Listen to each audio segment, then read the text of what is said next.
So now we're going to get this into the armhole. So we sew this around, turn it around, not sew it around, turn it around to the right side.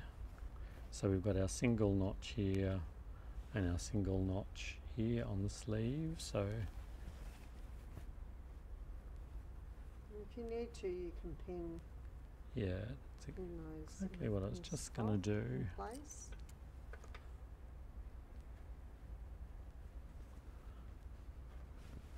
Okay.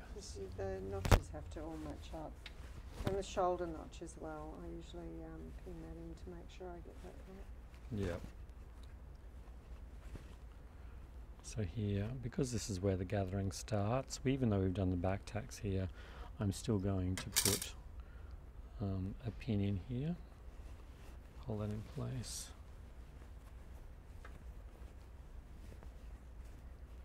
So you've got your shoulder notch there, which is 2 centimeters back from the yoke.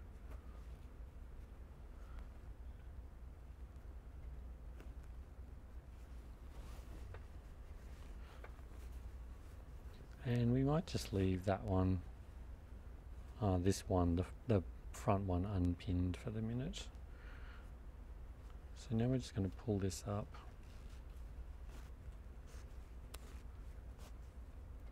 When you pull on the 2 threads, it gathers it.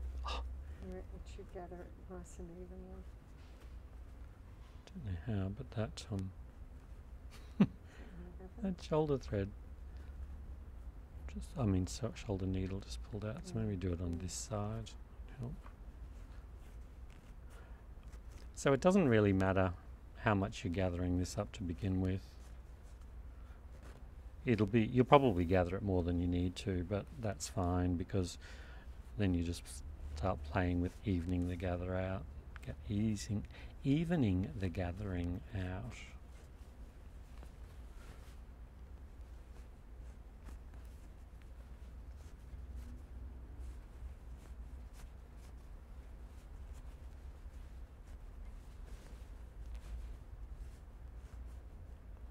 And usually, if I was making something, I probably wouldn't take the gathering so far down, like all the way down to the balance notches.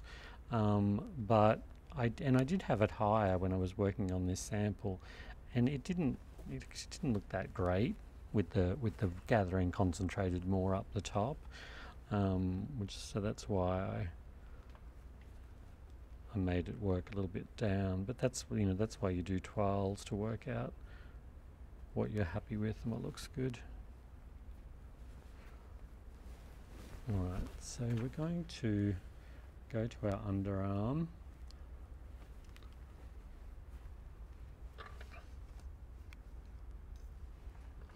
Mark something on the inside of the circle. Yes, so this is with the sleeve on top, and the sleeve's on top so that I can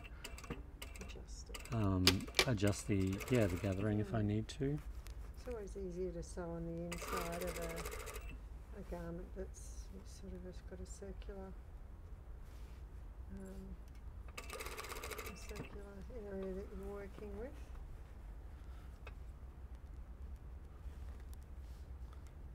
And just cast an eye over it, just even out things as you go along.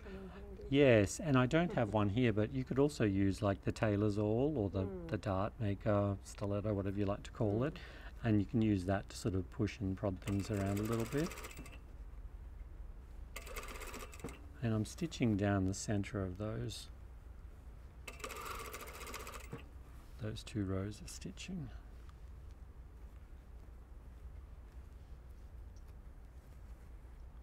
Always lots of threads hanging around, so good idea at this stage not to cut anything off.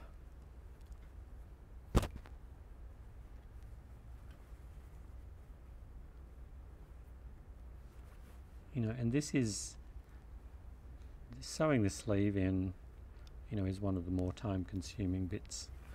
But the more work you put into it, the the nicer the finish is going to be. And you can see I've had to loosen this here because it was pulled up too tight. So the sleeve was smaller than the armhole, so.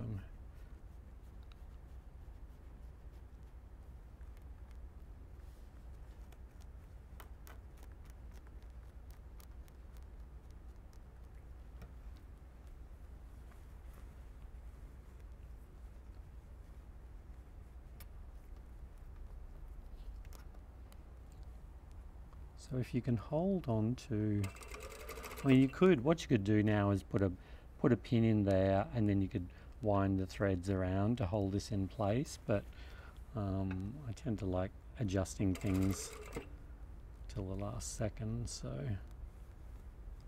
I'm just holding on to these strings. If you let this go, this will just go flat and it'll be too long, so yeah, so just pull things up. Yeah, I usually put the pin in and then twist. All right, well let's twist the threads around and just show them how you do that. Yeah, yeah. It's quite a handy trick, and it keeps the notches together, so you know that's controlled. Oh. See, it doesn't want me to do it, Libby. Oh, yeah, I know. I like the way you were doing it before.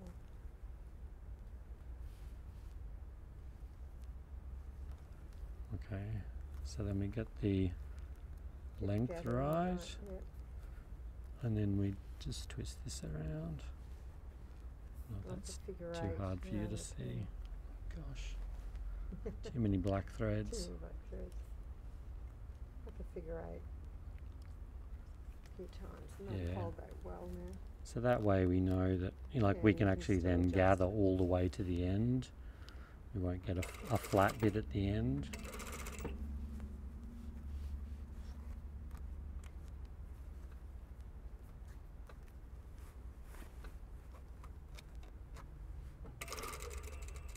Mark's able to sew over that because of the way he's put the pin in. The needle will find its way to the other side and shouldn't break. Yes, usually I never sew over pins, but Yeah, this is you one can of the get away with it as long instances, as it's in that way, yeah, where I would do it.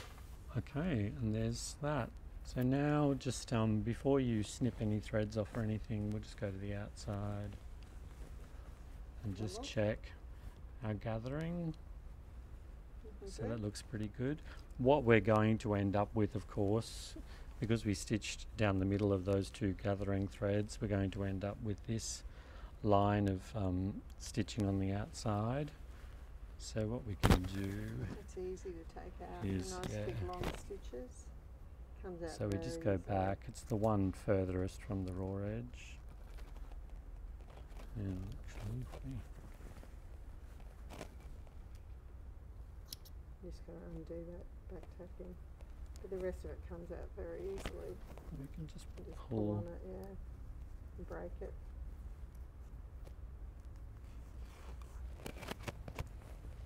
Well, it pulls out pretty much, doesn't it, by itself? And then the other side will just come away. Very easy.